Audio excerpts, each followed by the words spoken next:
Hi all, ಹೇಗಿದ್ದೀರಾ ಎಲ್ಲರೂ? Welcome and welcome back again to my channel. ನೀವೆಲ್ಲರೂ ಹುಷಾರಾಗಿದ್ದೀರಾ ಅಂತ ಹೇಳಿ ಭಾವಿಸ್ತಾ ಇದ್ದೇನೆ. ಸಾರಿ, ಇಷ್ಟು ಲೇಟಾಗಿ ನಾನು ವೀಡಿಯೋಸನ್ನು ಮಾಡ್ತಾ ಇದ್ದೇನೆ. ಮನೆಯಲ್ಲಿ ಶೀಟ್ ಎಲ್ಲ ಹಾಕ್ತಾ ಇದ್ದಾರೆ ಮೇಲೆ, ಹಾಗೆ ಅದರದ್ದು ಕೆಲಸ ಎಲ್ಲ ನಡೀತಾ ಇದೆ. ಹಾಗಾಗಿ ಸ್ವಲ್ಪ ಎಲ್ಲ ಸೌಂಡ್ ಎಲ್ಲ ಜಾಸ್ತಿ ಇದ್ದದ್ರಿಂದ ನಾನು ವೀಡಿಯೋಸನ್ನು ಮಾಡಲಿಕ್ಕೆ ಹೋಗಲಿಲ್ಲ. ಹಾಗೆ ಬ್ಯುಸಿ ಕೂಡ ಇದ್ದೆ. ಮತ್ತು ಯಾರಾದರೂ ಫಸ್ಟ್ ಟೈಮ್ ನನ್ನ ಚಾನಲ್ನಲ್ಲಿ ವಿಡಿಯೋ ನೋಡ್ತಾ ಇದ್ದೀರಾದರೆ ವೆಲ್ಕಮ್ ಟು ಮೈ ಚಾನಲ್. ಮತ್ತು ಈಗ ಸೌಂಡಲ್ಲಿ ಏನಾದರೂ ಡಿಸ್ಟರ್ಬೆನ್ಸ್ ಅನಿಸಿದರೆ ಫ್ಯಾನನ್ನು ಹಾಕಿದ್ದೇನೆ, 2 ಫ್ಯಾನನ್ನು ಹಾಕಿದ್ದೇನೆ. ಯಾಕೆಂದರೆ ತುಂಬ ಸೆಕೆ ಇದೆ ಮಂಗಳೂರು ಸೈಡ್.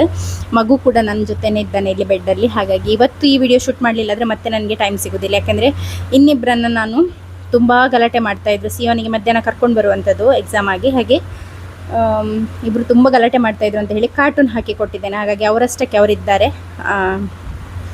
ಹಾಗೆ ಮಗು ಕೂಡ ಆಟಾಡ್ತಾ ಇದ್ದಾನೆ ಅಂತ ಹೇಳಿ ನಾನು ಜಸ್ಟ್ Q&Aದು ಪೋಸ್ಟನ್ನು ಹಾಕಿದ್ದೆ ಅಲ್ಲ, ಸೊ ಅದಕ್ಕೆ ಒಂದು 32 ಕ್ವೆಶ್ಚನ್ಸ್ ಬಂದಿದೆ. ಅದರಲ್ಲಿ ಎಲ್ಲದೂ ಕ್ವೆಶ್ಚನ್ಸ್ ಅಲ್ಲ, ಕೆಲವೊಂದು ಇಮೋಜಿಸ್ ಕೂಡ ಬಂದಿದೆ. ಹಾಗಾಗಿ ಯಾವುದೆಲ್ಲ ಇಂಪಾರ್ಟೆಂಟ್ ಕ್ವೆಶ್ಚನ್ಸ್ ಕೇಳಿದ್ದೀರಾ ಅದರ ಬಗ್ಗೆ ಆನ್ಸರ್ ಮಾಡು ಅಂತ ಹೇಳಿ. ಯಾರಾದರೂ ಸಬ್ಸ್ಕ್ರೈಬ್ ಮಾಡದೆ ನೋಡ್ತಾ ಇದ್ದೀರಾದರೆ ಸಬ್ಸ್ಕ್ರೈಬ್ ಮಾಡಿ ಸಪೋರ್ಟ್ ಮಾಡಿ, ಆಯಿತಾ? ಯಾರೆಲ್ಲ ಸಬ್ಸ್ಕ್ರೈಬ್ ಮಾಡಿದವರು ವಿಡಿಯೋ ನೋಡ್ತಾ ಇದ್ದೀರಾದರೆ ಥ್ಯಾಂಕ್ ಯು ಸೋ ಮಚ್. ಯಾವಾಗಲೂ ಸಬ್ಸ್ಕ್ರೈಬ್ ಮಾಡಿ ಅಂತ ಹೇಳೋದು, ಸಬ್ಸ್ಕ್ರೈಬರ್ಸಿಗೇನು ಹೇಳೋದಿಲ್ಲ ಅಲ್ಲ, ಸಬ್ಸ್ಕ್ರೈಬರ್ಸೇ ಆ್ಯಕ್ಚುಲಿ ಬೇಸ್ ಅಲ್ವಾ ನಮ್ಮ ಒಂದು ಚಾನಲ್ ಗ್ರೋ ಆಗಲಿಕ್ಕೆ. ಸೊ ನೀವಿಲ್ಲದೆ ಬೇರೆ ಏನೂ ಇಲ್ಲ. ಹಾಗೆ thank you for subscribing to my channel. ಇವಾಗ ಸ್ಟಾರ್ಟ್ ಮಾಡುವ. ನಾನಿಲ್ಲಿ ಇನ್ನೊಂದು ಮೊಬೈಲಲ್ಲಿ, ನನ್ನ ಹಳೆ ಮೊಬೈಲಲ್ಲಿ ಓಪನ್ ಮಾಡಿ ಇಟ್ಕೊಂಡಿದ್ದೇನೆ. IDs ಯಾರ್ದು ಕೂಡ ನಾನು ಓದೋದಿಲ್ಲ. ಯಾಕಂತ ಹೇಳಿದರೆ ಕೆಲವ್ರದ್ದು IDಯಲ್ಲಿ ಹೆಸರು ಇರ್ತದೆ, ಕೆಲವ್ರದ್ದಲ್ಲಿ ಹೆಸರು ಇರೋದಿಲ್ಲ. ಹಾಗಾಗಿ ಕಷ್ಟ ಆಗ್ತದೆ ಓದಲಿಕ್ಕೆ. ಕ್ವೆಶ್ಚನ್ ಒಬ್ಬರು ಹಾಕಿದ್ದಾರೆ, ಒಬ್ಬರು ಹಾರ್ಟ್ ಇದೆ ಇಮೋಜಿ ಹಾಕಿದ್ದಾರೆ, ಇನ್ನೊಬ್ಬರು ಕ್ವೆಶ್ಚನ್ ಎಂತ ಕೂಡ ಇಲ್ಲ ಸಿಸ್ಟರ್, ಬಟ್ ನೀವು ಡೈಲಿ ವ್ಲಾಗ್ಸ್ ಹಾಕಿ ಅಂತ ಹೇಳಿ ಹಾಕಿದ್ದಾರೆ. ನನಗೆ ಕೂಡ ಆಸೆ ಇದೆ, ಇಂಟ್ರೆಸ್ಟ್ ಕೂಡ ಇದೆ, ಬಟ್ ನನಗೆ ಟೈಮ್ ಸಾಕಾಗೋದಿಲ್ಲ. ನಿಮಗೆ ಗೊತ್ತಿರೋ ಹಾಗೆ 3 ಜನ ಇದ್ದಾರಲ್ವ, ಅದು ಕೂಡ ಗಂಡು ಮಕ್ಕಳೇ. ಹಾಗಾಗಿ ಉಪದ್ರ ಜಾಸ್ತಿ, ಬಿಟ್ಟು ಎಲ್ಲಿ ಸಪ್ರೇಟಾಗಿ ಕೂತ್ಕೊಂಡು ವೀಡಿಯೋ ಮಾಡಲಿಕ್ಕೆ ಆಗೋದಿಲ್ಲ. ಇನ್ನೊಬ್ರು ಕೇಳಿದ್ದಾರೆ, ನಿಮ್ಮ ಎನರ್ಜಿ ಸೀಕ್ರೆಟ್ ಹೇಳಿ, how you manage your mental health, how to order cake ಅಂತ ಹೇಳಿ 3 ಕ್ವೆಶ್ಚನ್ಸನ್ನು ಕೇಳಿದ್ದಾರೆ. ಕೇಕನ್ನು ಆರ್ಡರ್ ಮಾಡಲಿಕ್ಕೆ ನೀವು ಮಡಂತ್ಯಾರ್ ಅಥವಾ ಮಡಂತ್ಯಾರ್ ಸುತ್ತಮುತ್ತದವರಾಗಿದ್ದರೆ, ಮಡಂತ್ಯಾರ್ನ 5 ಕಿಲೋಮೀಟರ್ ರೇಡಿಯಸಲ್ಲಿರೋರಾದರೆ ನಾವು ಡೆಲಿವರಿ ತಂದು ಕೊಡ್ತೇವೆ. ಅಥವಾ ನೀವೇನಾದರೂ ಬೆಳ್ತಂಗಡಿಯವರಲ್ಲಾದರೆ ನೀವೇ ಬಂದು ಮಡಂತ್ಯಾರಿಂದ ಪಿಕ್ ಮಾಡಬೇಕಾಗಿ ಬರ್ತದೆ. ಪ್ರಯರ್ ಆರ್ಡರ್ ಒಂದು 2 ಡೇಸ್ ಮುಂಚೆನೇ ಹೇಳಿದರೆ ತುಂಬ ಒಳ್ಳೆಯದು. ಅಥವಾ ಅಟ್ಲೀಸ್ಟ್ 1 ಡೇ ಪ್ರಯರ್ ಆದರೂ ನೀವು ಆರ್ಡ್ರ್ ಮಾಡಬೇಕಾಗಿ ಬರ್ತದೆ. ಯಾಕೆಂದರೆ ನಾನು ಫ್ರೆಶ್ ಆಗಿ ಮಾಡಿಕೊಡುವಂಥದ್ದು, ಮಾಡಿ ಇಟ್ಟಿರೋದಿಲ್ಲ ಯಾವುದು ಕೂಡ ರೆಡಿಯಾಗಿ. ಹಾಗಾಗಿ ಸ್ವಲ್ಪ ಟೈಮ್ ತಗೊಳ್ತದೆ.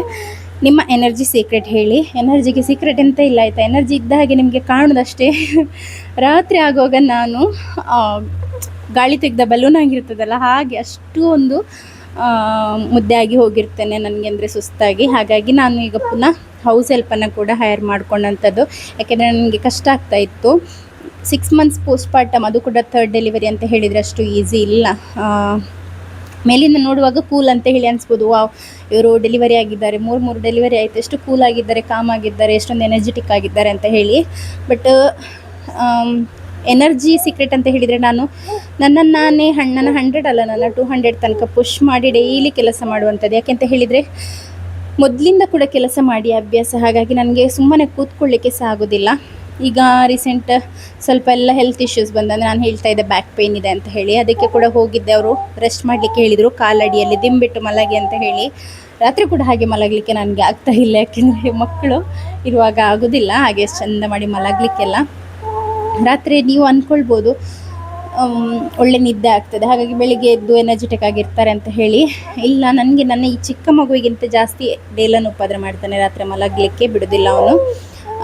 ಹಾಲು ಕೂಡ ಕುಡಿಯೋದಿಲ್ಲ ಅಲ್ಲ, ಹಾಗಾಗಿ ಅವನು ತುಂಬ ಕಿರಿಕಿರಿ ಮಾಡ್ತಾನೆ ಆಗಾಗ ಎದ್ದು. ಹಾಗೆ ಇವನ್ ಕೂಡ ಎದ್ದೊಳ್ತಾನೆ. ನಿದ್ದೆ ಅನ್ನುವಂಥದ್ದು ಕರೆಕ್ಟಾಗಿ ಆಗೋದಿಲ್ಲ. ಕಾಲೆ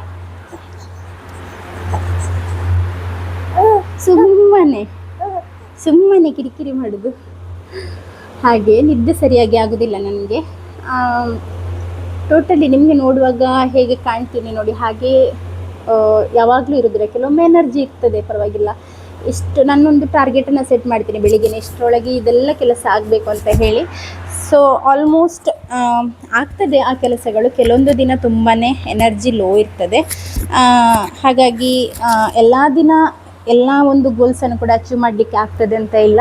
ಕೆಲವೊಮ್ಮೆ ಆಗೋದಿಲ್ಲ. ನೀವು ಕೂಡ ಏನಾದರೂ ಒಂದು ಟಾರ್ಗೆಟನ್ನು ಮನಸ್ಸಲ್ಲೇ ಸೆಟ್ ಮಾಡ್ಕೊಳ್ಳಿ. ನಿಮಗೆ ಯಾರು ಬಂದು ಗನ್ ತೋರಿಸಿ ಹೇಳೋದಿಲ್ಲ ಇಷ್ಟು ಸಂಜೆ ಒಳಗೆ ಮಾಡಿಟ್ಟಿರ್ಬೇಕು, ಇಲ್ಲಾದರೆ ಶೂಟ್ ಮಾಡ್ತೇನೆ ಅಂತ ಹೇಳಿ. ಹಾಗಾಗಿ ನಿಮಗೆ ನೀವೇ ಅದನ್ನು ಸೆಟ್ ಮಾಡ್ಕೊಳ್ಬೇಕು. ಇಷ್ಟನ್ನು ನಾನು ಮಾಡಬೇಕು, ಈ ರೀತಿ ನಾನು ಕಾನ್ಸಂಟ್ರೇಟ್ ಮಾಡಬೇಕು, ಇದನ್ನು ನಾನು ಅಚೀವ್ ಮಾಡಬೇಕಂತ ನಿಮಗೆ ಮನಸ್ಸಲ್ಲಿದ್ದರೆ ಅದನ್ನು ಮಾಡ್ಬೋದು. ಎನರ್ಜಿಯಲ್ಲಿ ಎಂತ ಇಲ್ಲ ಆಯಿತಾ. ಕ್ಯಾಲ್ಶಿಯಂ ಟ್ಯಾಬ್ಲೆಟ್ ತಗೊಳ್ತೇನೆ ಡೈಲಿ. ಅಯನ್ ಇದು ಕೂಡ ಕ್ಯಾಲ್ಶಿಯಂ ಮತ್ತು ಅಯನ್ ಎರಡೂ ಕೂಡ ತಗೊಳ್ತೇನೆ. ಅದರಿಂದಾಗಿ ಸ್ವಲ್ಪ ತಲೆ ಸುತ್ತೋದೆಲ್ಲ ಅದೆಲ್ಲ ಸ್ವಲ್ಪ ಕಡಿಮೆ ಆಗಿದೆ. ಮತ್ತು ನಾನು ಮೊನ್ನೆ ಸ್ವಲ್ಪ ಬ್ಯಾಕ್ ಪೇನಿಗೆ ಅಂತ ಹೇಳಿ STMಗೆ ಹೋಗಿ ಮದ್ದನ್ನು ತಗೊಂಡು ಬಂದೆ. ಆದರೆ ಮಾತ್ರ 2ನೇ ದಿನಕ್ಕೆ ತಿಂದಾಗ ತಲೆ ಸುತ್ತಿದೆ ನನಗೆ. ಹಾಗೆ ಪವರ್ ಇದು ಮಾತ್ರ ನನಗೆ ಆಗೋದಿಲ್ಲ, ಹೆಚ್ಚು ಪವರ್ ಇದೆ, ಡಬಲ್ ಪವರ್ ಇದು ಮಾತ್ರ ಇತ್ತು. ಎರಡೆರಡು ಪೇನ್ ಕಿಲ್ಲರ್ ಎಲ್ಲ ಇತ್ತು, ಅದನ್ನು ಕಂಪ್ಲೀಟ್ ಸ್ಟಾಪ್ ಮಾಡಿದೆ. ಹಾಗಾಗಿ ಈಗ ಏನು ಮೆಡಿಕೇಷನ್ಸ್ ಇಲ್ಲ. ತುಂಬ ಜೋರಾದರೆ ಬೇರೆ ಎಲ್ಲಿಯಾದರೂ ತೋರಿಸುವ ಅಂತ ಹೇಳಿ ಅಂದ್ಕೊಳ್ತಾ ಇದ್ದೇನೆ.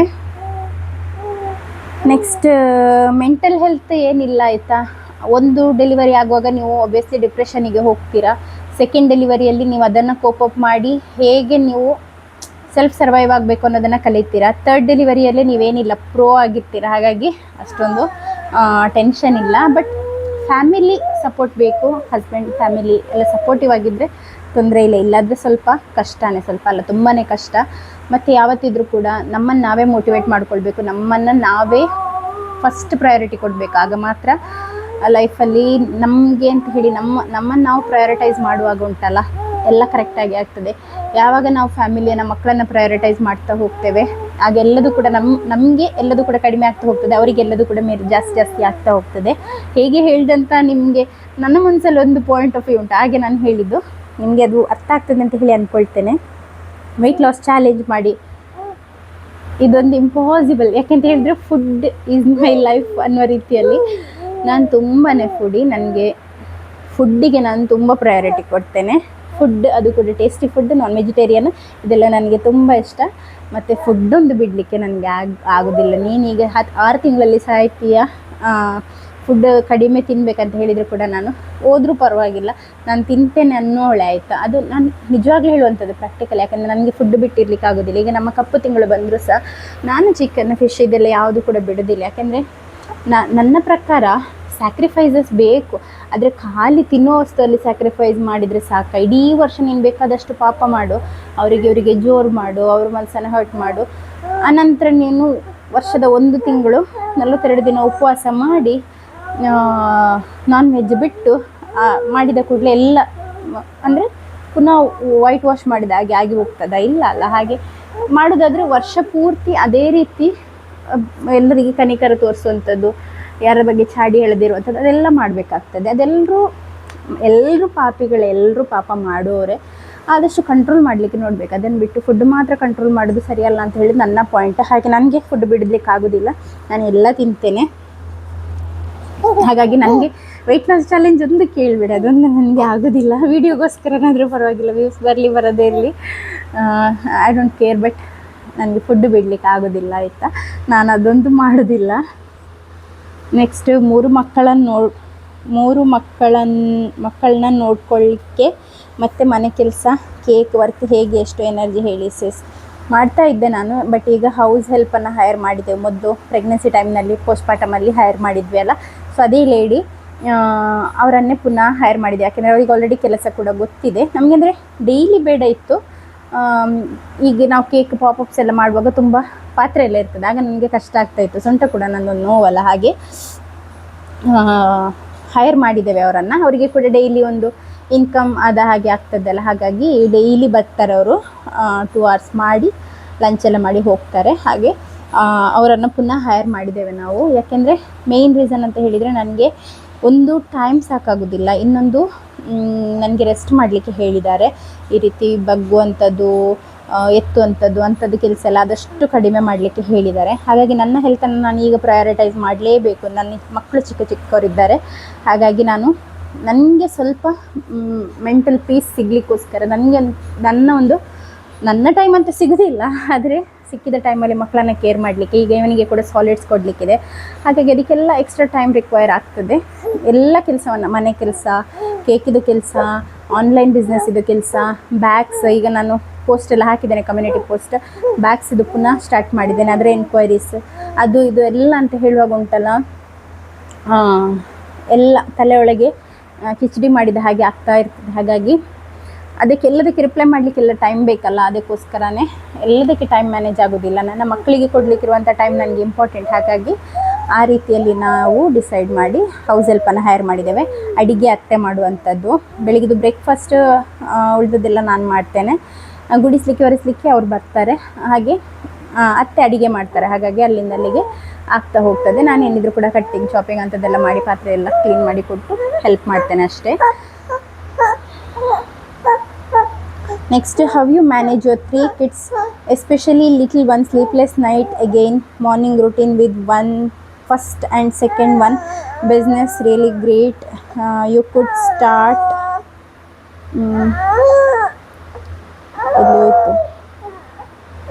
could answer this, it would be helpful for me to manage things. ನಮಗೆ ಹೆಚ್ಚು ಟೈಮ್ ವೇಸ್ಟ್ ಆಗುವಂಥದ್ದು ಈ ಬ್ರೇಕ್ಫಾಸ್ಟ್ ಇದೆಲ್ಲ ಥಿಂಕ್ ಮಾಡುವಲ್ಲಿ. ಹಾಗಾಗಿ ನಾನು ಹಿಂದಿನ ದಿನಾನೇ ಡಿಸೈಡ್ ಮಾಡಿಬಿಡ್ತೇನೆ ಇವತ್ತೇನು ಬ್ರೇಕ್ಫಾಸ್ಟಿಗೆ ಮಾಡಲಿಕ್ಕಿದೆ ಅಂತ ಹೇಳಿ, ಏನು ಬೇಕು ಅದನ್ನು ನಾನು ರೆಡಿ ಮಾಡಿ ಇಡ್ತೇನೆ. ಮತ್ತು ಆದಷ್ಟು ನಾನೇನು ಮಾಡ್ತೇನೆ ಅಂತ ಹೇಳಿದರೆ, ಹಿಂದಿನ ದಿನ ಈಗ ಕಡುಬೆಲ್ಲ ಮಾಡಿ ಹಿಂದಿನ ದಿನ ಸಂಜೆನೇ ಮಾಡಿ ಇಡುವಂಥದ್ದು, ಬೆಳಿಗ್ಗೆ ತೆಗೆದು ಬಿಸಿ ಮಾಡುವಂಥದ್ದು, ಆ ರೀತಿಯ ಫುಡ್ಡನ್ನು ವಾರದಲ್ಲಿ ಒಂದು ಸಲ ಮಾಡ್ತೇನೆ. ಹಾಗೆ ನನ್ನ ಲೈಫ್ ಈಸಿ ಮಾಡ್ಕೊಳ್ಳಿಕ್ಕೆ ನಾನು ಚಪಾತಿ ಮೇಕರ್ ಮಿಷಿನನ್ನು ತಗೊಂಡಿದ್ದೇನೆ. ಎಲ್ಲರೂ ತಗೊಳ್ಳಿ ಅಂತ ಹೇಳುವಂಥದ್ದಲ್ಲ, ಯಾರಿಗೆಲ್ಲ ಆಗ್ತದೆ ಅವ್ರು ತಗೊಳ್ಳಿ. ಆ ರೀತಿ ನನಗೆ ನನ್ನ ಟೈಮನ್ನು ಪ್ರಯಾರಿಟೈಸ್ ಮಾಡಿದ್ರಿಂದ ನನಗೆ ಆ ರೀತಿ ಬ್ರೇಕ್ಫಾಸ್ಟ್ ಇದನ್ನೆಲ್ಲ ಮ್ಯಾನೇಜ್ ಮಾಡಲಿಕ್ಕೆ ಆಗ್ತದೆ. ಬಿಸ್ನೆಸ್ ಅದೇ ನಾನು ಹೇಳಿದೆ ಅಲ್ಲ, ಬಿಸ್ನೆಸ್ಸಿಗೆ ಕೂಡ ನಾವು ಟೈಮ್ ಕೊಡುವಂಥದ್ದು ಕೊಡಲೇಬೇಕು. ಹಾಗಾಗಿ ಅದಕ್ಕೆ ಬೇಕಾದ ರೀತಿಯಲ್ಲಿ ನಾನು ಮತ್ತು ಹಸ್ಬೆಂಡ್ ಡಿಸೈಡ್ ಮಾಡಿ ಹೌಸ್ ಹೆಲ್ಪನ್ನು ಪುನಃ ಹೈರ್ ಮಾಡ್ಕೊಂಡಂಥದ್ದು. ಯಾಕೆಂದರೆ ನಮಗೆ ಬಿಸ್ನೆಸ್ ಆಚೆನ ಮನೆ ಕೆಲಸ ಮಾಡ್ತಾ ಕೂತ್ಕೊಂಡ್ರೆ ಈಚೆದು ಬಿಸ್ನೆಸ್ ಇದಾಗೋದಿಲ್ಲ, ಹೊರಗೆ ಪಾಪಪ್ಸ್ ಕೇಕ್ ಇದೆಲ್ಲ ಮಾಡ್ತೇವಲ್ಲ ಅದಾಗೋದಿಲ್ಲ. ಹಾಗಾಗಿ ಅಂದರೆ ತುಂಬ ಸ್ಟ್ರೈನ್ ಮಾಡಿಕೊಂಡು ಹುಷಾರಿಲ್ಲದೆ ಆಗೋದಕ್ಕಿಂತ ಎಷ್ಟಾಗ್ತದೆ ಅಷ್ಟು ಕೆಲಸ ಮಾಡುವಂಥದ್ದು ಒಳ್ಳೆಯದಲ್ಲ. ಹಾಗಾಗಿ ಆ ರೀತಿಯಲ್ಲಿ ಡಿಸೈಡ್ ಮಾಡಿ ಮಾಡ್ತಾ ಇರುವಂಥದ್ದು. ಹಾಗಾಗಿ 3 ಕಿಡ್ಸನ್ನು ಮ್ಯಾನೇಜ್ ಮಾಡುವಂಥದ್ದು ಅಂತ ಹೇಳಿದರೆ ಇಟ್ಸ್ ರಿಯಲಿ ಡಿಫಿಕಲ್ಟ್. ತುಂಬ ಅಂದರೆ ತುಂಬ ಹೇಗೆ ಹೇಳಲಿಕ್ಕಾಗೋದಿಲ್ಲ. ಬೇಕಾದರೆ ನೀವು ಸರ್ಚ್ ಮಾಡಿ ನೋಡಿ, ಸ್ಟಡೀಸ್ ಕೂಡ ಹೇಳ್ತದೆ 4 ಮಕ್ಕಳಿದ್ರೂ ಕೂಡ ನೋಡ್ಕೊಳ್ಬೋದಂತೆ. 3 ಮಕ್ಕಳಿರುವ ತಾಯಂದ್ರಿಗೆ ತುಂಬ ಸ್ಟ್ರೆಸ್ ಆಗುವಂಥದ್ದು, ಅದು ನಿಜ. ಸ್ಪೆಷಲಿ 3 ಗಂಡಿದ್ದವ್ರಂತೂ, ಗಂಡು ಯಾರಾದರೂ ಇದ್ದರೆ ಗೊತ್ತಿರ್ತದೆ. ಗಂಡು ಮಕ್ಕಳಿರೋರಿಗಂತೂ ಹೇಳಲೇಬೇಡ, ಅವ್ರದ್ದೇನಿಲ್ಲ, ಅವರು ಸಿಕ್ಕಿದ್ರಲ್ಲಿ ಹೊಡೆಯುವಂಥದ್ದು. ನಮ್ಮ ಡೇಲನಂತೂ ಎಂತ ಸಿಗ್ತದೆ, ಸ್ಪೂನ್ ಸಿಕ್ಕಿದ್ರೆ ಸ್ಪೂನ್, ಕತ್ತಿ ಸಿಕ್ಕಿದ್ರೆ ಕತ್ತಿ, ಅದರಲ್ಲಿ ಹೊಡೆಯುವಂಥದ್ದು. ಹಾಗಾಗಿ ನೋಡ್ತಾನೆ ಇರಬೇಕು. ಈಗ ಅಲ್ಲಿ ಅತ್ತೆ ಇದ್ದಾರೆ, ಹೊರಗೆ ಕೂತ್ಕೊಂಡಿದ್ರು, ಹಾಗಾಗಿ ಬಿಟ್ಟು ಬಂದೇನೆ. ಮತ್ತು ಕಾರ್ಟೂನ್ ನೋಡುವಾಗ ಅವರಿಬ್ಬರು ಅಣ್ಣ ತಮ್ಮ ಅಂತ ಹೇಳಿದರೆ, ಈ ಪಿಕ್ಚರಲ್ಲೆಲ್ಲ ತೋರಿಸ್ತಾರಲ್ಲ ಅಂಥ ಅಣ್ಣ ತಮ್ಮ ಹತ್ತಿರ ಕೂತ್ಕೊಂಡು ಕಾರ್ಟೂನ್ ನೋಡ್ತಾರೆ, ಏನು ತೊಂದರೆ ಇಲ್ಲ. ಅದೇ ಎಲ್ಲಿಯಾದರೂ ಇಂಟರ್ನೆಟ್ ಕನೆಕ್ಟ್ ಆಗದೇ ಇದ್ದದು ಸುತ್ತಲಿಕ್ಕೆ ಸ್ಟಾರ್ಟ್ ಆದರೆ ಅಲ್ಲೇ ಶುರುವಾಗ್ತದೆ ಪೆಟ್ಟು. ಸೊ ಅಂಥ ಮಕ್ಕಳಿರುವಾಗ ಮತ್ತು ಈ ಮಗುವನ್ನು ಇಲ್ಲಿ ಇಡಲಿಕ್ಕಿಲ್ಲ, ಕೆಳಗೆ ಇಡಲಿಕ್ಕಿಲ್ಲ, ಇವನ ಮೈ ಮೇಲೆ ಬಸ್ಸು ತಗೊಂಡೋಗಿ ಬಿಡ್ತಾನೆ ಅವನು ಡೇಲನ್ನು. ಸೊ ಹಾಗೆ ಕಣ್ಣಲ್ಲಿ ಕಣ್ಣಿಟ್ಟು 3 ನೋಡಿ ಎಲ್ಲದನ್ನು ಮ್ಯಾನೇಜ್ ಮಾಡೋದು. ಮೇಯ್ನಾಗಿ ದೇವ್ರು ನನಗೆ ಸಪೋರ್ಟ್ ಮಾಡ್ತಾ ಇದ್ದಾರೆ, ಅದೇ ಹೇಳಬೇಕಷ್ಟೇ. ಮೇಯ್ನಾಗಿ ದೇವ್ರದ್ದು ದಯೆ, ದೇವ್ರದ್ದು ಕೃಪೆ, ದೇವ್ರದ್ದು ಸಪೋರ್ಟ್ ಅಷ್ಟೇ. ಅದರಿಂದಾಗಿ ನನಗೆಲ್ಲದನ್ನು ಮೇಂಟೈನ್ ಮಾಡಲಿಕ್ಕೆ ಆಗ್ತಾ ಇರುವಂಥದ್ದು. ಡೇ ಟು ನೈಟ್ ಮಕ್ಕಳಿಗೆ ಟಿಫಿನ್ ಊಟ ಏನೇನು ಕೊಡ್ತೀರಾ ಕಂಪ್ಲೀಟಾಗಿ ಹೇಳಿ ತೋರಿಸಿ. ಏನಿಲ್ಲ, ಬೆಳಿಗ್ಗೆ ನಾವೇನು ಬ್ರೇಕ್ಫಾಸ್ಟಿಗೆ ತಿಂತೀವಿ ಅದನ್ನೇ. ಮಧ್ಯಾಹ್ನಕ್ಕೆ ಡೇಲನ್ ಅನ್ನ ಎಲ್ಲ ಊಟ ಮಾಡೋದಿಲ್ಲ, ಅವನಿಗೆ ಅನ್ನ ಸ್ವಲ್ಪ ಹಿಂದೆ, ಅನ್ನ ಎಲ್ಲ ಊಟ ಮಾಡೋದಿಲ್ಲ. ಒಂದು ಬಾಯ್ಲ್ಡ್ ಎಗ್ಗ ಅಥವಾ ಕಾರ್ನ್ ಅಥವಾ ಬೇರೆ ಏನಾದರೂ ಒಂದು ಚಿಕನ್ ಲೆಗ್ ಆ ರೀತಿ ಏನಾದ್ರೂ ಏರ್ ಫ್ರೈ ಮಾಡಿ ಕೊಡ್ತೇನೆ. ಹಾಗೆ ಏನಾದರೂ ತಿಂತಾನೆ ಅವನು. ಅಂದರೆ ಮಿಕ್ಸ್ಡ್ ಫೈಬರ್ ಇರಬೇಕು, ಅದರಲ್ಲಿ ಪ್ರೋಟೀನ್ ಇರಬೇಕು, ಎಲ್ಲದೂ ಮಿಕ್ಸ್ ಮಾಡಿ ಕೊಡುವಂಥದ್ದು. ಕೆಲವೊಮ್ಮೆ ಅನ್ನ ಸಾರು ಅದೇ ನಾವೇನು ತಿಂತೇವೆ ಅದನ್ನೇ, ಪುನಃ ರಾತ್ರಿ ನಾವೇನು ಊಟ ಮಾಡ್ತೇವೆ ಅದೇ ಊಟ, ಅನ್ನ ಸಾರು ಅದೇ ತಿನ್ನುವಂಥದ್ದು. ಕೆಲವೊಮ್ಮೆ ಅವನಿಗೆ ಅದರಿಂದ ಬೇಡ ಅಂತ ಆದರೆ ನಾನು ಹೀಗೆ ಕೂತ್ಕೊಂಡು ತಿನ್ನಿಸೋದಿಲ್ಲ, ಎಲ್ಲೋ ಅಪರೂಪಕ್ಕೆ ಅವನೇ ತಿನ್ನುವಂಥದ್ದು. ಹಾಗೆ ಬೇಡ ಅಂತ ಆದರೆ ಪ್ಯಾನ್ ಕೇಕ್ ಮಾಡಿ ಕೊಡ್ತೇನೆ. ಅದೇ ನಾನು ಹೇಳಿದೆ ಅಲ್ಲ, ಬನಾನಾ ಎಗ್ಗೆಲ್ಲ ಹಾಕಿ ಮಾಡುವಂಥ ಪ್ಯಾನ್ ಕೇಕ್, ಅದನ್ನು ಮಾಡಿ ಕೊಟ್ಟು ಬಿಡ್ತೇನೆ ಅಷ್ಟೇ. ಮತ್ತು ಕೆಲವೊಂದು ಎಲ್ಲ ದಿನ 3 ಹೊತ್ತು ಊಟ ಮಾಡ್ತಾನೆ ಅಂತ ಇಲ್ಲ, ಕೆಲವೊಂದು ದಿನ ಒಂದೇ ಹೊತ್ತು ತಿನ್ನುವಂಥದ್ದು, ಕೆಲವೊಂದು ದಿನ 2 ಹೊತ್ತು ತಿಂತಾನೆ, ಕೆಲವೊಂದು ದಿನ ಏನು ತಿನ್ನೋದಿಲ್ಲ, ಫ್ರೂಟ್ಸಲ್ಲೇ ದಿನ ಕಳೆದ ದಿನಗಳಿದೆ. Always it's better to give something which they like. ಅಂದರೆ ಈಗ ಅವರಿಗೆ ಒಂದು ಫ್ರೂಟ್ ಲೈಕ್ ಇದೆ ಆದರೆ ಅದನ್ನು ಕೊಟ್ಟರು ಪರವಾಗಿಲ್ಲ, ಏನೂ ಕೊಡದೇ ಇರೋದಕ್ಕಿಂತ. ಅಂದರೆ ಈಗ ಕೆಲವು ಮಕ್ಕಳು ತುಂಬಾ ಪಿಕ್ಕಿ ಈಟರ್ಸ್ ಇರ್ತಾರೆ, ಅವರು ಏನಾದರೂ ಒಂದು ಐಟಮ್ ತಿಂತಾ ಇದ್ದಾರೆ ಅಂತ ಹೇಳಿದರೆ it's better to give something than eating nothing ಅಲ್ವಾ. ಅಂದರೆ ಏನು ಹೊಟ್ಟೆಗೇ ತಿನ್ನದೇ ಇರೋ ಮಕ್ಕಳಿಗೆ ಏನು ಬೇಡ ಅಂತ ಹೇಳಿ ಕೂತ್ಕೊಳ್ಳೋದಕ್ಕಿಂತ ಏನಾದರೂ ತಿಂತಾರೆ ಅದಾದರೂ ಕೊಡಿ. ಬನಾನಾ ತಿಂದು ಮಲಗ್ತಾನೆ, ಕೆಲವೊಮ್ಮೆ ಇನ್ಸ ತಿನ್ನೋದಿಲ್ಲ, ಡಿಪೆಂಡ್ ಆಗ್ತದೆ. ಈ ಏಜಲ್ಲಿ ಹಾಗೇ ಮಕ್ಕಳು, ಅವರಿಗೆ ಆ್ಯಕ್ಟಿವಿಟೀಸ್ ಜಾಸ್ತಿ, ವೆಯ್ಟ್ ಗೇನ್ ಕೂಡ ಆಗೋದಿಲ್ಲ ಈ ಟೈಮ್ನಲ್ಲಿ ಎಲ್ಲ. ಒಂದು 12.5 kg ಇದ್ದಾನೆ, ಯಾಕೆಂದರೆ ಆ್ಯಕ್ಟಿವಿಟೀಸ್ ಜಾಸ್ತಿ. ವೆಯ್ಟ್ ಕಡಿಮೆ ಆಗಬಾರ್ದು, ಕಾನ್ಸ್ಟೆಂಟ್ ಇದ್ರೂ ಪರವಾಗಿಲ್ಲ, ಮೇಲೆ ಹೋದರೂ ಪರವಾಗಿಲ್ಲ ಆಯಿತಾ. ಹಾಗಾಗಿ ಅದೊಂದು ನೋಡ್ಕೊಳ್ಬೇಕು. ಹುಷಾರಿಲ್ಲದೆ ಇದ್ದರೆ ಆಗ್ತದೆ. ಈ ಟೈಮ್ನಲ್ಲಿ ಹುಷಾರಿಲ್ಲದೆ ಆಗುವಂಥದ್ದು ಕೂಡ ಜಾಸ್ತಿ, ಯಾಕೆಂದರೆ ಹೊರಗಡೆ ಹೋಗುವಂಥದ್ದು, ಮಣ್ಣು ತಿನ್ನುವಂಥದ್ದು ಎಲ್ಲದೂ ಮಾಡ್ತಾ ಇರ್ತಾರೆ. ನಮ್ಮ ಡೇಲನ್ನಂತ ಅವನ ಸೈಕಲಿದು ಬುಟ್ಟಿಯಲ್ಲಿ ನೀರನ್ನು ಹಾಕಿ ಅದರಿಂದ ತೆಗೆದು ಕುಡಿತಾ ಇರ್ತಾನೆ. ಹಾಗಾಗಿ ಅವನನ್ನು ನಾನು ಹಾಗೆ ಬಿಟ್ಟಿದ್ದೇನೆ ಚಿಕ್ಕದ್ರಿಂದ ಸಹ, ಎಲ್ಲದಕ್ಕೆ ಅಡ್ಜಸ್ಟ್ ಆಗುವ ಹಾಗೆ. ಹಾಗಾಗಿ ಅಂಥ ಮೇಜರ್ ಪ್ರಾಬ್ಲಮ್ ಏನಾಗೋದಿಲ್ಲ, ಪರವಾಗಿಲ್ಲ, ಹಾಗೆ ನಡೀತಾ ಇದೆ. ಹೇಗೆ 3 ಮಕ್ಕಳನ್ನು ಮ್ಯಾನೇಜ್ ಮಾಡ್ತೀರಾ? ನಾಟಿ ಕಿಡ್ಸ್, ಮೆಂಟಲ್ ಹೆಲ್ತ್ ಕ್ರಿಟಿಕಲ್ ಆಗಿ, ಕೋಪ ಜಾಸ್ತಿ ಇರುತ್ತೆ ಹೌದಾಯ್ತಾ. ಇನ್ನೊಬ್ರು ಕೇಳಿದ್ದಾರೆ ಕ್ವೆಶ್ಚನ್, ಅದು ಸೇಮ್ ಎಲ್ಲರೂ 3 ಮಕ್ಕಳು ಹೇಗೆ ನೋಡ್ಕೊಳ್ತೀರಾ ಅಂತಲೇ ಕೇಳಿರುವಂಥದ್ದು. ಕೋಪ ಜಾಸ್ತಿ, ಕೆಲವೊಮ್ಮೆ ನನಗೆ ಎಷ್ಟು ಕೋಪ ಬರ್ತದೆ ಅಂತ ಹೇಳಿದರೆ ಏನಿಲ್ಲ, ನನಗೆ ಡೈರೆಕ್ಟ್ ಒಲೆ ಏನಾದರೂ ನೋಡಿದರೆ ಬೆಂಕಿ ಹೊತ್ತಬೇಕು, ಅಷ್ಟು ಕೋಪ ಬರ್ತದೆ. ಮೋಸ್ಟ್ ಆಫ್ ದ ಟೈಮ್ಸ್ ನಾನು ನುಂಗಿ ಬಿಡ್ತೇನೆ ಅದನ್ನು. ಅಂದರೆ ನಾನು ನೆಕ್ಸ್ಟ್ ಇದು ಯೋಚನೆ ಮಾಡ್ತೇನೆ, ನಾನಿವಾಗ ಪೆಟ್ಟು ಬೀಳ್ತದೆ ಮಕ್ಕಳಿಗೆ, ಕೈಯಲ್ಲಿ ಕೂಡ ಹೊಡಿತೇನೆ ನಾನು. ಯಾವಾಗ ಗೊತ್ತೇ, ಈಗ ಹೇಳ್ತಾ ಇರ್ತೇನೆ, ಈಗ ಮಗು ಇದ್ದಾನೆ ಅವನ ಮೈ ಮೇಲೆ ಹೋಗಬೇಡ, ಅಥವಾ ಡೇಲನ್ ಏನಾದರೂ ತಗೊಂಡಿದ್ದಾನೆ ಆದರೆ ಅದನ್ನು ಕಿತ್ತು ತಗೊಳ್ಬೇಡ ಅಂತ ಶಿವನಿಗೆಲ್ಲ ಹೇಳ್ತಾ ಇರ್ತಾರೆ. ಡೇಲನಿಗೆ ಹೇಳ್ತಾ ಇರ್ತಾನೆ, ಇಬ್ಬರ ಕೈಯಿಂದ ಕಿತ್ತು ತಗೊಳ್ಬೇಡಿ, ಅಥವಾ ಮಗುವಿನ ಕೈಯಲ್ಲಿ ಏನಾದರೂ ಇದ್ದರೆ ಕಿತ್ತು ತಗೊಳ್ಬೇಡಿ ಅಂತೆಲ್ಲ ಹೇಳಿ. ಹಾಗೆ ಹೇಳುವ ಟೈಮಲ್ಲಿ ಅಂದರೆ ತೀರಾ ಕೇಳದೇ ಇದ್ದರೆ ಮಾತ್ರ ಬೀಳ್ತದೆ ಆಯಿತಾ. ಕೈಯಲ್ಲಿ ಸಹ ಬೀಳ್ತದೆ, ಕೋಲಲ್ಲಿ ಸಹ ಬೀಳ್ತದೆ, ಬೀಳ್ತಾ ಇರ್ತದೆ. ಅವರಿಗಿಬ್ಬರಿಗೆ ಸಹ ಕೋಲಿದೆ, ಹೆದರಿಕೆ ಇದೆ. ಕೋಲನ್ನು ತೆಗೆದ ಕೂಡಲೇ ಹೇಳಿದ ಕೆಲಸ ನಡೀತದೆ. ಆ್ಯಕ್ಚುಲಿ ಮಕ್ಕಳು ಹಾಗೇ ಇರಬೇಕು, ಇಲ್ಲಾಂದರೆ ನಿಮ್ಮದು ಮೆಂಟಲ್ ಪೀಸ್ ಎಲ್ಲದೂ ಸರ್ವನಾಶ ಮಾಡಿಬಿಡ್ತಾರೆ ಮಕ್ಕಳು. ಸೊ ಹಾಗಾಗಿ ಸ್ವಲ್ಪ ಮಕ್ಕಳಿಗೆ ಭಯ ಕೂಡ ಇರಬೇಕು. ಭಯ ಇದ್ದರೆ ಮಾತ್ರ ಮಕ್ಕಳನ್ನು ಮೇಂಟೈನ್ ಮಾಡಲಿಕ್ಕೆ ಆಗ್ತದೆ. ನಿನ್ನನ್ನು ಪುಟ್ಟ ಅಂತ ಹೇಳಿದರೆ ಅಲ್ಲಿಂದ ಅಲ್ಲಿಗೆ ಅವರು ನಮಗೆ ಸರಿ ಮಾಡಿಬಿಡ್ತಾರೆ. ಹಾಗಾಗಿ ಮಕ್ಕಳಿಗೆ ಎಷ್ಟು ಪ್ರೀತಿ ಮಾಡಬೇಕು ಅಷ್ಟೇ ಮಾಡಬೇಕು, ಎಷ್ಟು ಸ್ಟ್ರಿಕ್ಟ್ ಆಗಿಡಬೇಕು ಅಷ್ಟು ಸ್ಟ್ರಿಕ್ಟ್ ಆಗಿಡಬೇಕು. ಎಷ್ಟೇ ನಾಟಿನೆಸ್ ಇದ್ರೂ ಕೋಲಿನ ಮುಂದೆ ಬಗ್ಬೇಕು ಅಷ್ಟೇ ನಾನು ಹೇಳುವಂಥದ್ದು. ನಾನು ಆ ರೀತಿಯ ಪೇರೆಂಟಿಂಗ್ ಮಾಡುವಂಥದ್ದು. ಜೆಂಟಲ್ ಪೇರೆಂಟಿಂಗ್ ಈ ಮಕ್ಕಳಿಗೆ ವರ್ಕ್ ಆಗೋದಿಲ್ಲ, ಸ್ಪೆಷಲಿ ಗಂಡು ಮಕ್ಕಳಿಗೆ ವರ್ಕ್ ಆಗೋದಿಲ್ಲ. ಹಾಗಾಗಿ ಆ ರೀತಿ ಹಾಗಿರ್ತದಲ್ಲ. ಸೊ ಬೆತ್ತ ತೆಗೆದ ಕೂಡಲೇ ಎಲ್ಲ ಕರೆಕ್ಟಾಗಿ ಸ್ಮೂತಾಗಿ ಹೋಗ್ತದೆ. ಹಾಗಾದರೆ ನಾನು ಯಾವಾಗಲೂ ಹೊಡಿತೇನೆ ಅಂತಲ್ಲ, ತುಂಬ ಕೂಡ ಪ್ರೀತಿ ಮಾಡ್ತೇನೆ. ಅವರಿಗೆ ಕಿರಿಕಿರಿ ಆಗಬೇಕು ಅಷ್ಟು ಪ್ರೀತಿ ಕೂಡ ಮಾಡ್ತೇನೆ. ಆದರೂ 2 ಬ್ಯಾಲೆನ್ಸ್ ಮಾಡಿ ಹೋಗುವಂಥದ್ದು ಅಷ್ಟೇ. ಮತ್ತು CBSE ಸ್ಟೇಟ್ ಸಿಲೆಬಸ್ ಯಾವುದು ಬೆಸ್ಟ್, ಯಾಕೆ ಬೆಸ್ಟ್ ಅಂತ ಹೇಳಿ ಪ್ಲೀಸ್. CBSE ಅಂದರೆ ಎಂತ ಗೊತ್ತಾ? CBSE ಅಂತ ಹೇಳಿದರೆ ಆಲ್ ಓವರ್ ಇಂಡಿಯಾದಲ್ಲಿ ಎಲ್ಲ ಅಂದರೆ ರೆಕಗ್ನೈಸ್ ಮಾಡಿರುವಂತಹ ಬೋರ್ಡ್ ಅಂತ ಹೇಳಿ. ಸ್ಟೇಟ್ ಬೋರ್ಡ್ ಅಂತ ಹೇಳಿದರೆ ಆ ಸ್ಟೇಟಿಗೆ ಅವರೇ ಸಿಲೆಬಸ್ ಮಾಡುವಂಥದ್ದು, ಆ ಸ್ಟೇಟಿದು ಕಂಟ್ರೋಲಲ್ಲಿ ಬರುವಂಥದ್ದು ಬೆಸ್ಟ್ ನನ್ನ ಪ್ರಕಾರ ಸ್ಟೇಟ್ ಸಿಲೆಬಸ್. ನಾನು ಕೂಡ ಸ್ಟೇಟ್ ಸಿಲೆಬಸ್ಸೇ ಕಲಿತಂಥದ್ದು. ಸ್ಟೇಟೇ ಬೆಸ್ಟ್. ಈಗ ಸ್ಟೇಟಲ್ಲಿ ಕಲ್ತ್ರೂ CBSE ಕಲ್ತ್ರೂ ನೋಡಿ, ಹೀಗೆ ಇದು CBSE ಇದು ಸ್ಟೇಟ್ ಆದರೂ ಕೂಡ PUCಯಲ್ಲಿ ಹೋಗಿ ಒಟ್ಟಿಗೆ ಹೋಗುವಂಥದ್ದು. ಹಾಗಾಗಿ ಇಲ್ಲಿ ನೀವು 5 ಲಕ್ಷ 6 ಲಕ್ಷ ಖರ್ಚು ಮಾಡಿ ಓದಿಸಿ, ಈಚೆ 1 ಲಕ್ಷ 2 ಲಕ್ಷ ಖರ್ಚು ಮಾಡಿ ಓದಿಸಿ, ಅಲ್ಲಿ ಹೋಗಿ ಇಬ್ಬರು ಕೂಡ 35 ಲಕ್ಷ ಕೊಡ್ತಾ ಇದ್ದೀರಾ ಆದರೆ ಯಾಕಂತ. ಮತ್ತು ಮಕ್ಕಳಿಗೆ CBSEಯಲ್ಲಿ ನಿಮಗೆ ಬೇಗ ಸ್ಕೂಲ್ ಸ್ಟಾರ್ಟ್ ಮಾಡಿ ಮಧ್ಯಾಹ್ನ ಆಗುವಾಗ ಬಿಟ್ಟು ಬಿಡ್ತಾರೆ.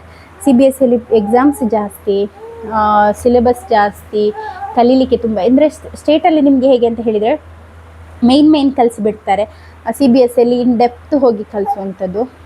CBSE ನಿಮ್ಮ ಮಗುವಿಗೆ ನೀವು CBSEಗೆ ಹಾಕ್ತಾ ಇದ್ದೀರಾ ಆದರೆ ಮೊದಲು ನಿಮ್ಮ ಮಗು ಇದು ಕಲಿಯುವಂಥ ಕೆಪಾಸಿಟಿ ಹೇಗಿದೆ ಅಂತ ಹೇಳಿ ನೋಡಿ. ಎಲ್ಲ ಮಕ್ಕಳಿಗೆ ಆಗುವಂಥದ್ದಲ್ಲ CBSE. ನಮ್ಮ ಮಕ್ಕಳು ಸ್ವಲ್ಪ ಪೆದ್ದು ಇದ್ದಾರೆ ಆದರೆ ಅವರನ್ನು ಹಾಕಲಿಕ್ಕೆ ಹೋಗಬೇಡಿ. ನಿಮ್ಮ ಮಕ್ಕಳು ಅಂತಲ್ಲ, ನನ್ನ ಮಗನಿಗೆ ಈಗ CBSEಗೆ ಹಾಕಿದರೆ ಆಗಲಿಕ್ಕಿಲ್ಲ. ಯಾಕೆಂದರೆ ಅವನು ಆ್ಯಾವ್ರೇಜ್ ಸ್ಟೂಡೆಂಟ್, ನಾನು ಅವ್ನು ಟಾಪ್ ಸ್ಟೂಡೆಂಟ್ ಅಂತ ಹೇಳೋದಿಲ್ಲ. ಯಾಕೆಂದರೆ ಅವನಿಗೆ ಮೊದಲೇ ಇಂಟ್ರೆಸ್ಟ್ ಇಲ್ಲ ಶಾಲೆಗೆ ಹೋಗಲಿಕ್ಕೆ. ಇನ್ನು CBSEಗೆ ಹಾಕಿದರೆ ಅವ್ರು ನಮಗೆ ಮನೆಗೆ ತಂದು ಬಿಡಲಿಕ್ಕಿದ್ದಾರೆ ಅವನನ್ನು. CBSEಯಲ್ಲಿ ಬರೀಲಿಕ್ಕೆ ಇರ್ತದೆ, ಕಲೀಲಿಕ್ಕೆ ಇರ್ತದೆ. ಪೇರೆಂಟ್ಸಿಗೆ ಈಗ ಎಜುಕೇಷನ್ ಒಳ್ಳೆದಿದೆ ಆದರೆ ಮಾತ್ರ CBSEಗೆ ಹಾಕಿ, ಅಥವಾ ನೀವು ಟ್ಯೂಷನ್ಗೆ ಕೊಡ್ತೀರ ಆದರೆ ಮಾತ್ರ ಹಾಕಿ. ಮಗು ಕಲಿಯೋದ್ರಲ್ಲಿ ಹುಷಾರಿದ್ರೆ ಮಾತ್ರ ಹಾಕಿ. ಯಾಕೆಂದರೆ ಮಕ್ಕಳಿಗೆ ತಲೆ ಸಿಡಿಯೋ ಹಾಗೆ ಆಗ್ತದೆ, ಮತ್ತೆ ದೊಡ್ಡ ಕ್ಲಾಸಿಗೆ ಹೋಗ್ತಾ ಇರುವ ಹಾಗೆಯೇ. ಹಾಗಾಗಿ ಮತ್ತು ನಿಮ್ಮ ಮಗು ಏನಾದರೂ ಸ್ಟೇಟಲ್ಲಿ ಓದ್ತಾ ಇದ್ದು ಸಡನ್ನಾಗಿ CBSEಗೆಲ್ಲ ಹಾಕಲಿಕ್ಕೆ ಹೋಗಬೇಡಿ, ಕಷ್ಟ ಆಗ್ತದೆ. ಏನಿದ್ರೂ ಕೂಡ ಸ್ಟೇಟ್ ಸಿಲೆಬಸ್ ಬೆಸ್ಟ್. ಹೇಗಿದ್ದರೂ ಕೂಡ ಈಗ ನಾವೆಲ್ಲ ಕಲ್ತದೆಂತ ಏನೆಲ್ಲ ಕಲ್ತಿದ್ದೀವಿ, ಯಾವುದೆಲ್ಲ ಥಿಯರಮ್ಸ್ ಮತ್ತು ಇನ್ನೆಂತ ಇಲ್ಲ ಫಿಸಿಕ್ಸ್ ಅದು ಇದೆಲ್ಲ ಕಲ್ತಿದ್ದೇವೆ. ಮಾಡೋದು ಬೇರೆದು ಎಲ್ಲ ಯಾರನ್ನು ಬೇಕಾದರೆ ಕೇಳಿ ನೋಡಿ. ನಾವು ಕಲ್ತದ್ದು ಸೈನ್ ಥೀಟಾ ಕಾಸ್ ಥೀಟಾ ಎಲ್ಲ ಎಲ್ಲಿ ನಮಗೆ ಬಂತು? ಎಲ್ಲಿ ಸಹ ಬರಲಿಲ್ಲ. ನೆಕ್ಸ್ಟ್ ಕಲಿಸ್ಲಿಕ್ಕಿದ್ರೆ ಅದಕ್ಕೆ ಬರ್ತದೆ. ಮತ್ತು ಏನಾದರೂ ಸೈಂಟಿಸ್ಟ್ ಏನಾದರೂ ಆದರೆ ಬರ್ಬೋದೇನೋ. ಉಳಿದದ್ದು ಯಾವುದು ಕೂಡ ಬರೋದಿಲ್ಲ, ಸುಮ್ಮನೆ ಕೆಲಸ ಇಲ್ಲ ಅಂತೇಳಿ ಕಲ್ತಂಥದ್ದಷ್ಟೇ ಆ ಟೈಮ್ನಲ್ಲಿ ನನಗೆ ಹಾಗೆ ಅನಿಸುವಂಥದ್ದು. ಹಾಗಾಗಿ ಮಕ್ಕಳಿಗೆ ಜಾಸ್ತಿ ಪ್ರೆಷರೈಸ್ ಮಾಡದೆ ಸ್ಟೇಟ್ ಸಿಲೆಬಸ್ಸಲ್ಲಿಯೇ ಹಾಕಿ, ಏನು ತೊಂದರೆ ಇಲ್ಲ. ನಾವು ಬೇರೆಯವರ ಸ್ಟೇಟಸನ್ನು ನೋಡಿ ಅವರು ತುಂಬ ಸ್ಟೇಟಸ್ ಇಂಪ್ರೂವ್ ಆಗ್ತದೆ, CBSE ಹಾಕಿದ್ದಾರೆ, ICSE ಹಾಕಿದ್ದಾರೆ ಅಂತ ICSE ಎಲ್ಲ ಹಾಕಲಿಕ್ಕೇ ಹೋಗಬೇಡಿ. CBSE ನನ್ನ ಪ್ರಕಾರ ಹೇಳಿದ್ದು ನಾನು, CBSE ICSE ಯಾವುದು ಕೂಡ ಬೇಡ, ಸ್ಟೇಟ್ ಸಿಲೆಬಸ್ಸಲ್ಲಿಯೇ ಹಾಕಿ ಮಕ್ಕಳು ಸಮಾಧಾನದಲ್ಲಿ ಸ್ವಲ್ಪನಾದರೂ ಆಟ ಆಡಲಿಕ್ಕೆ ಟೈಮ್ ಸಿಗ್ತದೆ. CBSE ಎಲ್ಲ ಹಾಕಿದರೆ ನಿಮ್ಮ ಮಕ್ಕಳಿಗೆ ಟೈಮ್ ಕೂಡ ಸಿಗೋದಿಲ್ಲ ಆಟ ಆಡಲಿಕ್ಕೆ, ಆಯಿತಾ. ಹಾಗಾಗಿ ಸ್ಟೇಟೇ ಒಳ್ಳೆಯದು ಮತ್ತು ಕಾಸ್ಟ್ ಎಫೆಕ್ಟಿವ್ ಕೂಡ. ಪ್ರೆಸೆಂಟ್ ಬೇಬಿ ವೆಯ್ಟ್ ಎಷ್ಟಿದ್ದಾರೆ ಕಿತ್ಲಾಯ್ರೆ? ಬೇಬಿ ವೆಯ್ಟ್ ನೋಡಲಿಲ್ಲ, ಇದೊಂದು 7 kg ಉಂಟಂತ, 7 6.5 7 ಹೌದಂತೆ, 6.5 7 ಇರ್ಬೋದು ಅಷ್ಟೇ. ಮೊದಲು 6.5 ಇದ್ದ, 600 ಇದ್ದ, ಈಗೊಂದು 6.5 7 kg ಹತ್ರ ಇರಬಹುದು, ನೋಡಲಿಲ್ಲ ಆಯಿತಾ. ಮತ್ತು ಸ್ವಲ್ಪ ದಿನ ಆಯಿತು. ಮಗನ ಸ್ಕೂಲ್ ಫೀಸ್ ಹೇಳಿ. ಮಗನ ಸ್ಕೂಲ್ ಫೀಸ್ ಏನಿದ್ರು LKGಗೆಲ್ಲ 25,000 school fees, state syllabus English medium. School fees 25,000, ಅದನ್ನು ನೀವು ಸಪ್ರೇಟ್ ಇಟ್ಟುಬಿಡಿ. ಸ್ಕೂಲ್ ಫೀಸ್ 25, ತಿಂಗಳು ಬಸ್ಸಿದು ಫೀಸ್, ಯೂನಿಫಾರ್ಮು ತೆಕ್ಕೊಳ್ಳಿಕ್ಕೆ 2,000, 2 ಜೋಡಿ ತಗೊಂಡು 2,000, ಹೊಲಿಸ್ಲಿಕ್ಕೆ 2,000, ಮತ್ತು ಬುಕ್ ಮತ್ತು ಉಳಿದದ್ದು ಇದೆಲ್ಲ ಉಂಟಲ್ಲ ಟೆಕ್ಸ್ಟ್ಗಳು, ಅದೆಲ್ಲದು ಸೇರಿ ಒಂದರಿಂದ 1,500. ಅದಾದ ನಂತರ ಆಗಾಗ ಏನಾದರೂ ಆ್ಯಕ್ಟಿವಿಟೀಸ್ ಅಂತ ಹೇಳಿ ಅದಕ್ಕೆ 1,800 2,000. ಹಾಗೆ ಟೋಟಲಿ ನಾವೊಂದು 30,000 ರಿಂದ 35,000 ಮಕ್ಕಳಿಗೆ ಅಂತಲೇ ಇಟ್ಕೊಳ್ಬೇಕು. ಬ್ಯಾಗ್, ಪೆನ್, ಶೂಸ್, ಅದು ಇದು ಅಂತ ಹೇಳಿ 35,000 ಬೇಕಾಯ್ತು. ಏನಿದ್ರೆ 10,000 ಎಕ್ಸ್ಟ್ರಾನೇ ಇಟ್ಕೊಂಡು ನಡಿಬೇಕು. ಹಾಗಾಗಿ 35,000. ಇದು ಬಸ್ಸಿದೆಲ್ಲ ಬಿಟ್ಟು ತಿಂಗಳು ಬಸ್ಸಿದು ಬೇರೆನೆ. ಹಾಗೆ ಏನಿದ್ರು ಆಗ್ತಿದೆ ಆಚೆ ಈಚೆ ಅಂತ ಹೇಳಿ ಎಲ್ಲ ಲೆಕ್ಕ ಹಿಡಿದ್ರೆ ಏನಿದ್ರು ಒಂದು 70,000 ತನಕ ಬೇಕು ಮಕ್ಕಳದಾಯ್ತಾ. ಇಲ್ಲ 70 ಅಲ್ಲ, 50,000 ಬೇಕು ಒಂದೊಂದು ಮಗುವಿಗೆ. 9th ಮಂತಲ್ಲಿ ಬೇಬಿ ವೆಯ್ಟ್ ಎಷ್ಟಿತ್ತು ಸ್ಕ್ಯಾನ್ ರಿಪೋರ್ಟಲ್ಲಿ ಆ್ಯಂಡ್ ಬಾರ್ನ್ ಆದಮೇಲೆ ಎಷ್ಟು? 9th ಮಂತಲ್ಲಿ ಎಕ್ಸಾಕ್ಟ್ ಹೇಳಲಿಕ್ಕಾಗೋದಿಲ್ಲ, ಅದು ಅವರಿಗೆ ಸಹ ಎಕ್ಸಾಕ್ಟ್ ಹೇಳಲಿಕ್ಕಾಗೋದಿಲ್ಲ. ನನಗೆ 3,300 ಎಷ್ಟೋ ಹೇಳಿದರು ಕಾಣ್ತದೆ. 2,900 ಪ್ಲಸ್ ಅವ್ರ ಮೈನಸ್ ಆ ರೀತಿಯಲ್ಲೇನೋ ಹೇಳಿದರು ಕಾಣ್ತದೆ. 3 ಇತ್ತು 38 ವೀಕ್ಸಿಗೆ ತೆಗೆದಂಥದ್ದು. ಹಾಗೆ ಸ್ಕ್ಯಾನ್ ರಿಪೋರ್ಟ್ ಎಲ್ಲ ಆಲ್ರೆಡಿ ನಾನು ವಿಡಿಯೋ ಮಾಡಿ ಹಾಕಿದ್ದೇನೆ. ಸ್ಕ್ಯಾನ್ ರಿಪೋರ್ಟ್ ಬಗ್ಗೆ ಎಲ್ಲ ಪ್ಲೆಸೆಂಟ ಪ್ರತಿಯೊಂದು ಪ್ರೆಗ್ನೆನ್ಸಿಯಲ್ಲಿ ಹೇಗಿತ್ತು ಪ್ರತಿಯೊಂದನ್ನು ಹೇಳಿದ್ದೇನೆ. ಆಲ್ರೆಡಿ ಚಾನಲಲ್ಲಿದೆ, ಚೆಕ್ ಮಾಡಿ ನೋಡಿ. ಇನ್ನೊಬ್ರು ಕೇಳಿದ್ದಾರೆ ನಿಮಗೆ ಬ್ಯಾಕ್ ಪೇಯ್ನ್ ಇಲ್ವಾ ಅಂತ ಹೇಳಿ. ನಾನು ಆಲ್ರೆಡಿ ಹೇಳಿದೆ ಬ್ಯಾಕ್ ಪೇಯ್ನ್ ಬೇಕಾದಷ್ಟಿದೆ, ನಿಮಗೆ ಬೇಕಾದರೆ ನಾನು ಕೊಡ್ತೇನೆ, ಅಷ್ಟುಂಟು ನನಗೆ ಬ್ಯಾಕ್ ಪೇಯ್ನ್. ಇದಂದರೆ ಏನು ಆದದ್ದು ಸೈಡಲ್ಲಿ ಒಂದು ಸೈಡ್ ಬ್ಯಾಕ್ ಪೇಯ್ನ್ ಹೀಗೇ ಇರ್ತದೆ ನಾರ್ಮಲ್. ಅದು ಇವಾಗ ಹೇಗಾಗಿದೆ ಅಂತ ಹೇಳಿದರೆ ಅದು ಅಂದರೆ ಸಮಥಿಂಗ್ ಡಿಫ್ರೆಂಟ್ ಅಂತ ಹೇಳಿ ಅನಿಸುವಂಥದ್ದಲ್ಲ. It's a part of my life ಅಂತ ಹೇಳಿ ಆಗಿತ್ತು. ಬಟ್ ಈ ಸೈಡ್ ಪೇಯ್ನ್ ಏನಿದೆ ಅದು ಒಂದು 4 ತಿಂಗಳು ಆಗ್ತಾ ಬಂತು, ಈಗ 4 ತಿಂಗಳಿಂದ ಇರುವಂಥದ್ದು. ಅದಕ್ಕೆ ರೆಸ್ಟ್ ಮಾಡಲಿಕ್ಕೆ ಹೇಳಿದ್ದಾರೆ. ಮತ್ತು ಅದೇ ಹೇಳಿದ್ದಲ್ಲ ಟ್ಯಾಬ್ಲೆಟ್, ಅದು ನನಗೆ ಆಗೋದಿಲ್ಲ, ಪವರ್ ಜಾಸ್ತಿ ಆಗ್ತದೆ, ತಲೆ ಸುತ್ತದೆ. ಹಾಗಾಗಿ ಬೇರೆ ಟ್ಯಾಬ್ಲೆಟನ್ನು ತಗೊಳ್ಬೇಕು. ಇಲ್ಲಿ ಹಾಲನ್ನು ಹುಡುಕ್ತಾ ಇದ್ದಾನೆ, ಅಲ್ಲಿಯೇ ಇರೋದಲ್ಲ ಎಲ್ಲಿ ಹೋಯ್ತು ಅಂತ ಕಾಣ್ತದೆ ಹುಡುಕೋದು ಇದೆ. ಹಾಗೆ ಹಾಯ್ ಡಿಯರ್, ಡೂ ಯು ಬೇಕ್ ಎಗ್ಲೆಸ್ ಕೇಕ್ಸ್ ಆಲ್ಸೋ? ನಾನು ಎಗ್ಲೆಸ್ ಕೇಕ್ ಮಾಡೋದೇ ಇಲ್ಲ ಆಯಿತಾ. ಮುಂಚೆ ಮಾಡ್ತಾ ಇದ್ದೆ, ಯಾಕೆಂದರೆ ನಾನು ಸ್ಟಾಪ್ ಮಾಡಿದ ಮೇನ್ ರೀಸನ್ ಏನು ಅಂತ ಹೇಳಿದರೆ ಎಗ್ಲೆಸ್ ಕೇಕ್ಸ್ ಯಾವುದೇ ಬೆಸ್ಟ್ ರೆಸಿಪೀಸನ್ನು ಹಾಕಿ ನಿಮಗೆ ಅಷ್ಟೊಂದು ಸ್ಪಾಂಜಿಯಾಗಿ ಮತ್ತು ಎಗ್ ಹಾಕಿದಷ್ಟು ಟೇಸ್ಟ್ ಬರೋದಿಲ್ಲ. ಮತ್ತು ಎಗ್ಲೆಸ್ ಕೇಕ್ಸಿಗೆ ಸಪ್ರೇಟ್ ಪಾತ್ರೆ ಇಡಬೇಕು, ಅದಕ್ಕೆ ಸಪ್ರೇಟ್ ಇದೆಲ್ಲ ಮಾಡಬೇಕು, ಅದೊಂದು. ಮತ್ತು ಎಗ್ಲೆಸ್ ಕೇಕ್ಸಲ್ಲಿ ಕಾಸ್ಟ್ ಜಾಸ್ತಿ. ನಾನು ಒಳ್ಳೊಳ್ಳೆ ಕ್ವಾಲಿಟಿದು ಬಟರಲ್ಲಿ ತಂದು ಹಾಕಿ ಎಕ್ಸ್ಟ್ರಾ 100 ರೂಪೀಸ್ ಕೇಳುವಾಗ ಕಸ್ಟಮರ್ ಅದು ಯಾಕೆ, ಅದು ಹಾಗೆ ಇದು ಹೀಗೆ ಅಂತ ಕೇಳಲಿಕ್ಕೆ ಸ್ಟಾರ್ಟ್ ಮಾಡಿ. ತುಂಬ ಜನ ಹಾಗೆ ಮಾಡಿದರು ನನಗೆ. ಹಾಗಾಗಿ ನನಗೆ ಅದರ ಮೇಲೆ ಇಂಟ್ರೆಸ್ಟೇ ಹೋಗಿ ನಾನು ವೆಜ್ ಕೇಕ್ಸನ್ನು ಮಾಡೋದನ್ನೇ ಬಿಟ್ಟೆ ಆಯಿತಾ. ನೀವು ಡೇಲನ್ಗೆ ಹೇಗೆ ಹೇರ್ ವಾಶ್ ಮಾಡಿಸ್ತೀರಿ? ಯಾಕೆಂದರೆ ನನ್ನ ಡಾಟರ್ 2 ಇಯರ್ಸ್ ಹೇರ್ ವಾಶ್ ಮಾಡಲಿಕ್ಕೆ ಕೇಳೋದಿಲ್ಲ. ಪ್ಲೀಸ್ ವಿಡಿಯೋದಲ್ಲಿ ತೋರಿಸಿ. ನಿಮಗೆ ಹೇರ್ ವಾಶ್ ಮಾಡಲಿಕ್ಕಿದ್ರೆ ಅದು ಒಂದು ಹೀಗೆ ತಲೆ ಹೀಗೆ ಹಾಕುವಂಥ ಸಿಲಿಕಾನ್ ಇದೊಂದು ಬರ್ತದೆ ಮಕ್ಕಳಿಗೆ, ಕಣ್ಣಿಗೆ ನೀರು ಹೋಗೋದ ರೀತಿಯಲ್ಲಿ, ಅದನ್ನು ಯೂಸ್ ಮಾಡ್ಬೋದು. ನಾನು ಬೆನ್ನಿಗೆ ಒಂದು ಚಡ್ಡ ಕೊಡ್ತೇನೆ ಮತ್ತು ನಿಲ್ಲಿಸ್ತೇನೆ. ಅಂದರೆ ನನ್ನ ಮಗ ನಿಲ್ಲುವುದಿಲ್ಲ, ಓಡ್ತಾನೆ. ಹಾಗಾಗಿ ಒಂದು ಪೆಟ್ಟು ಕೊಟ್ಟು ನಿಲ್ಲಿಸಿದರೆ ಸುಮ್ಮನೆ ನಿಲ್ತಾನೆ.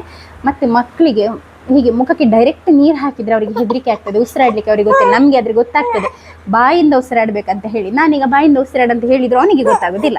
ಹಾಗಾಗಿ ಮಗುವಿಗೆ ನಾನು ಹೀಗೆ ಮಾಡ್ತೇನೆ, ತಲೆಗೆ ಹೀಗೆ ಹಿಡಿದು ತಲೆಯನ್ನು ಹಿಂದೆ ಮಾಡಿಸಿ ಹ್ಯಾಂಡ್ ಶವರಲ್ಲಿ ಮೆಲ್ಲ ಮೆಲ್ಲ ನೀರನ್ನು ಹಾಕಿ ಹಿಂದಕ್ಕೆ ನೀರು ಹೋಗುವ ಹಾಗೆ.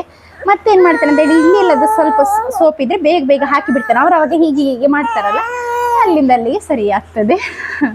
ಹಾಗೆ ಮತ್ತೆ ಓಡಿದರೆ ಸ್ವಲ್ಪ ಒಂದು ಕೊಟ್ಟರೆ ಸುಮ್ಮನೆ ನಿಲ್ತಾರೆ, ಕೂಗ್ಲಿಕ್ಕೆ ಸ್ಟಾರ್ಟ್ ಮಾಡ್ತಾರಲ್ಲ ಆಗ ಸುಮ್ಮನೆ ನಿಲ್ತಾರೆ. ಆಗ ಬೇಗ ಬೇಗ ವಾಶ್ ಮಾಡೋದು. ನನ್ನ ಮಗ ನಿಲ್ಲುವುದೇ ಇಲ್ಲ, ಸೋಪ್ ಹಾಕುವಾಗ ಬಾತ್ರೂಮಿಂದ ಹೊರಗೆ, ಪುನಃ ನೀರು ಹಾಕುವಾಗ ಪುನಃ ಬಾತ್ರೂಮಿಂದ ಹೊರಗೆ. ಹಾಗಾಗಿ ಅವನಿಗೆ ಸ್ನಾನ ಮಾಡಿಸ್ಲಿಕ್ಕೆ ಒಂದು 10-15 ನಿಮಿಷ ಬೇಕು.